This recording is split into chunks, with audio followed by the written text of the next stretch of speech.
Introducing Liz and Angela from Sedona, Arizona, here to share a paranormal experience they had together. Welcome. Thank you. So, I'll start. My name is Liz Alford, and I am in Arizona. This is an event that happened 5 years ago to the day, well, to the month that we're in now of 2020. And so we're sort of having an anniversary now to remember this event, record this event. And I was taking my friend Angela to this trail. It's one of my favorite trails, and it's very far off a main trail called Marge's Draw in Sedona, and it takes you out to the most incredible flat red rock area. So I wanted to take her to this special place, and there's a vortex out there. So did you like it? You shall find out. Yeah. Yours. So, all right, so we'll start at the beginning. So once we got out there to this amazing flat red rock area that you can see 360 degrees all around, with all these red spires on the left and forests and mountains to the right and Sedona behind us. And you can just see all 360 degrees from this huge flat area of red rock. So Angela decides to meditate as soon as she got there because there's crystals in the rock, and it was really a great feeling out there. So she goes into meditation, and I just am looking at the beauty because I'm a visual, I'm an artist. As you can see my art behind me. Anyway, I just was looking, and all of a sudden, I caught something in my eye. Something caught my eye. It was a tiny iridescent, the slightest iridescent flash coming out of one of the spires, out of a little opening, not even an opening, but like an indentation in the red rock. And it was a flash, and it caught my eye. I don't know why. It was kind of far off. And I started looking at it, staring at it. And as I stared, it came out of the indentation, which was like a little cave, came out. It was about 3/4 of the way up the spire. So it wasn't at the summit, but it wasn't at the bottom. So when it came out, it turned into a flashing light. This iridescent little shimmer now became a spark, like a light. So immediately I interrupted Angela from her meditation, and We saw it, and to me, it looked like, if I was just to make a wild guess in that moment, I was like, wow, how could there be a great big huge flashlight coming from that spira from the mountain when it's pure daylight? Like, how do you see a flashlight in the middle of the daylight? And how could it be so big, and why would they use a flashlight in the middle of the daylight? So we looked at it for quite a long time, and then Liz will tell you the next part. well, we were both staring at it together because it didn't make any sense that there's a flashing light on the side of a mountain. We didn't say what time It was flashing, or you said pulsing? Could it be? You said It was flashing. flashing. Yeah, and it was almost like SOS. Okay. And we felt like maybe it was some extraterrestrials communicating with us, signaling us, talking to us, and that's what we determined that it must be at that point. So it was quite unbelievable, and we were ecstatic with excitement that something like this could happen to us. We love this idea of experiencing the paranormal. It's thrilling, but neither of us have ever had anything quite like this in our entire lives, even though we were not born yesterday either. But anyway, so I was going to say something about the time of day. So it was about 3 p.m. It was the middle of the day. And so it was bright light, and there was no way in the world there's going to be a sparking, flashing light hanging out of a mountain in a spire. So then what happened? So then the lights began to move. Correct. And we started to see figures on the mountain. Well, first the light was moving, and it moved to like 4 different locations, right? And then it turned into a shadowy, a black figure. That was see-through.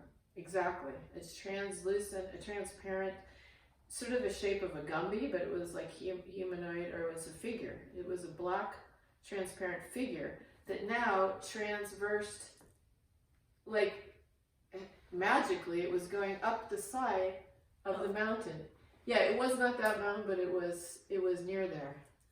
So, exactly. It started to I don't know the word. It was going straight up. The mountain was straight up. And it was sort of going up to the side and then over and then up. Mm-hmm. Yeah, it was sort of going diagonally up the mountain. But it was a transparent figure. And inside of it had that light. And you said that's its light body. Do you remember? So she thought that was the light body. So none of it made any sense to us, but we were checking with each other, is this real? And the good news is that Liz recorded this entire incident, every detail, every minute detail right after it happened so that it would be fresh. So when we share it today, the information is as fresh and accurate as possible. Right. Thank you for doing that, Liz. You're welcome. Well, it was such a, up until this point, we're having so much fun now. I mean, we're so ecstatic by this experience, this otherworldly experience that we can't, I mean, everything is great. And things changed a little bit, which you're about to hear. So then then we start to hear some voices way out in the distance. And I'm thinking, wow, we should walk back there. This will be fun. Maybe we'll meet some new people. So I forgot to say that. So this transparent figure did go across the top. He summited, and then we did hear the voices. And Angela wanted to go meet the people that were there, and I had a feeling, a very strong intuition. No, every time I've been out to this red flat area, there's all kinds of things around it, and trees and forests, and I always have a strong feeling to not go beyond a certain point, and it's just a gut feeling. So when she heard that, I was intrigued too, but I didn't want to go. I felt very strongly no. And so we went ahead and I talked her into it. We went ahead and started making our way back kind of towards that area. And then at a certain point, Liz heard the first sound. Well, before that, she went off and I said, you better come down, because I said, I'm not going any further. And she went off and I said, you have to come down because we don't have water. And we're alone, and I didn't want us to get separated. So then she came back down, and she said, I'm going up, and we found these red rock staircase, these stair steps that were made out of, like for a giant. They were going up the spire. They actually looked like a staircase that was, I don't know, I guess it was natural, but I'm not sure how it could be. It was like huge red rock stairs, evenly built. And we started climbing them like for a giant, big, huge steps to go up them. Do you remember that? Yeah. So we're climbing these big, huge steps, and then the first voice. we heard a voice. Suddenly we heard a voice saying, "I don't think I'll have enough rope." And we look up at the spire where we're going towards, and there is a man on the ledge of the spire, sitting like with his knees up and his arm on the side of this cliff part of the spire, just like a little ledge off the spire. A man, like a hiker, a mountain climber, and he wasn't there before. So we're staring right at him, and all of a sudden there's a flashing light. The light appeared again to his right. So then Angela and I both knew that the light was separate from whatever being there was. But this was a human that we saw. And as we're staring at him, he disappeared. As we were looking at him, he vanished in front of our eyes. He was not there anymore. And maybe there's a cave inside of that spiral, but there's definitely something going on besides just the everyday activity of human beings. No, it wasn't a cave because he disappeared. He disintegrated in front of our eyes. He didn't move and get up. He didn't get up and travel. He just was gone. And all of a sudden the noises people were, no more noises. No more people talking. Right. And the spire went back to a regular spire, as if nothing ever as if we were in a normal place and nothing we saw existed, right? Mm-hmm. It was like completely back to normal.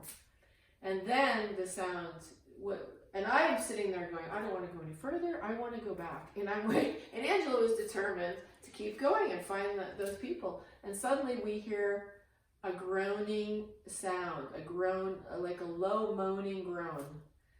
And at that point, I said to Angela, can we turn around now and go back? And she said, Yes. She says, yes, okay. Finally she gets it. And so then that noise, we start to walk slowly back, and the noise started to get intensify and get really loud. And at which point the noise became so crazy and encompassing. We were like in the bubble of this petrifying noise that was louder than anything we've ever heard. And the way I would explain it, and the way I remember it, is we're walking back very slow, very calm at that point. We were just like, we both decided, okay, we're going to turn around and go back, no problem. And I was really relaxed and in a good place. And all of a sudden, what I noticed was there was probably one of the loudest, most vibrationally penetrating noises right behind me, almost like you could feel the vibrations on your back. Mm-hmm. It was louder than an animal. It was like a mixture of 100 different descriptions of a noise that any kind of being could make. So was it a screech or a low growling, or? No, it was loud. It was like a scream, but not like from a human. No, it's not from this world. It was an otherworldly sound that sound. There's no words that can wrap your head around the feeling that we got from this sound. I mean, it was a sound, but it was more than a sound. It was like a physical being. You could sound. feel the vibration of the sound. You said it sort of wrapped around you? Yes, we were like encompassed by the sound. It penetrated our whole beings. Yeah. And so it created a fear that was stronger than anything I've ever felt, and I'm not afraid of anything. It was so loud, and the scream was so like intense. We both had a visual of what we thought it was. When we got later, we discussed it. And then Liz, we were being chased by something. We didn't know what it was. Liz grabs my hand, thank God, and we just start running. And you could almost feel it behind you. And then it must have stopped, because we ran for quite a long time, and then we turned around and it wasn't there. So it must have veered off and decided to leave us alone. But, yeah, we ran for our lives. Mm-hmm. And then we got back to the area where we could relax, which was the safe area. I call it the safe area. And we stopped to breathe.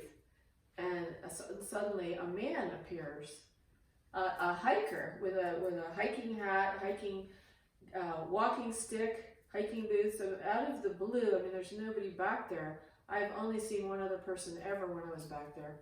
So it was very obscure that this man appeared. And he didn't look too nice. And he started to talk to us about, hey, did you see the mountain climbers on the mountain? And did you hear them putting the metal into the mountain as they were climbing? And Liz and I were like very quick to say, no, that's not what we think they are. We think it's something else. We experienced way, way more when we were back there. Well, I was covering up the fact that we experienced anything, and I didn't say anything. I made that comment. You did? Yeah. But I said, I just was like trying to block this guy from any information that happened to us, because I had suspicions about this man. I didn't trust him. So I said, there's nobody up there, there's no hikers. I did see somebody at the top, which was the black shadowy figure. I told him now. But I said, there's nobody there now. And he said he heard the metal grommets going into the mountain. Well, we were just discussing that that's illegal. In Sedona, people don't use those things. And we were really close to it, and we didn't hear any metal. Right. Nothing. So that was fabricated. And then we knew something was very strange about this man and all his questions. And then we took off, and he went off into oblivion. I don't know what direction he went.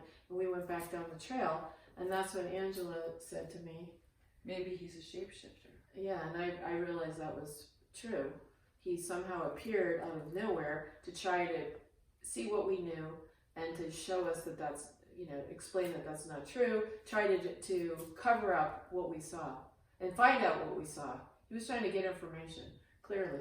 And deter us. He was trying to deter us from what just happened. Right, exactly. Mm-hmm. Like that we didn't really see that, and I think he wanted to know what we did see and what we did experience. Mm-hmm. So as we went down the trail, I said to Angela, I'll never forget this. I said, my life will never be the same again after this. I said that to you, remember? Mm-hmm. Mm-hmm. And then the rest is history. So we say all this to you not to bring any fear into anyone's lives or hearts, but just to know that sometimes there is supernatural things that are out there, and just to know about it, but never to be in fear, because even though that traumatic event had happened with the high-pitched screaming on the top of whatever that being was, we believe it possibly could be a multidimensional being of some sort, and it screamed so loud that Liz had some trauma around it. I did. I had PTSD Yeah. for like 3 months, and I processed things immediately and very quickly because I've had, over 25 years of being a healer and studying several modalities, and I have a I tendency processed it right away. to laugh. I have a tendency to laugh when scary, traumatic things happen. So when I had my hand and we were running as fast as we could for our lives, I was in a state of laughter because that's how I dissipate when energies are coming at me. So we want to turn this into something that helps people, and that's our goal and that's our desire. So thank you for joining us. Liz, do you have anything else? Thank you. I just wanted to say that I did a lot of research, and I'm in touch with the UFO world and a lot of people that have had experiencers, and a lot of authors of UFO investigators. And I got and a lot of Native Americans that have a lot of experience in all kinds of things. And nobody agreed with nobody had the same ideas or thoughts about it. So it's really a phenomenon. Nobody's ever heard of it. So we wanted to share this story today in light of this 5-year anniversary of this, that we weren't ready together to bring this out. And I want to say also that I'm really glad we were together and stayed together, because if anybody watching this knows who David Paredes is and the missing 411 and all the missing people that disappeared, they're always by themselves. So try to remember not to go by yourself anywhere, even though I hike by myself. Almost every day. Don't tell anyone. Just keep. But I think that because we were together, neither of us vanished, and possibly, likely, one of us, if we were alone, we wouldn't be here today to tell this story. Wow. Well, it looks like you have a beautiful friendship. One thing I would say is, you mentioned earlier, one of you had an intuition, Liz, to not go, and the other one wanted to go. And I see it as a gesture of a good friendship for you going when your intuition was saying not to go. But I would also say, follow your intuition. I couldn't leave her. Listen to your intuition. Thank you. I agree. Follow your intuition. All right, folks, that's episode 1 of the paranormal experience of Liz and Angela.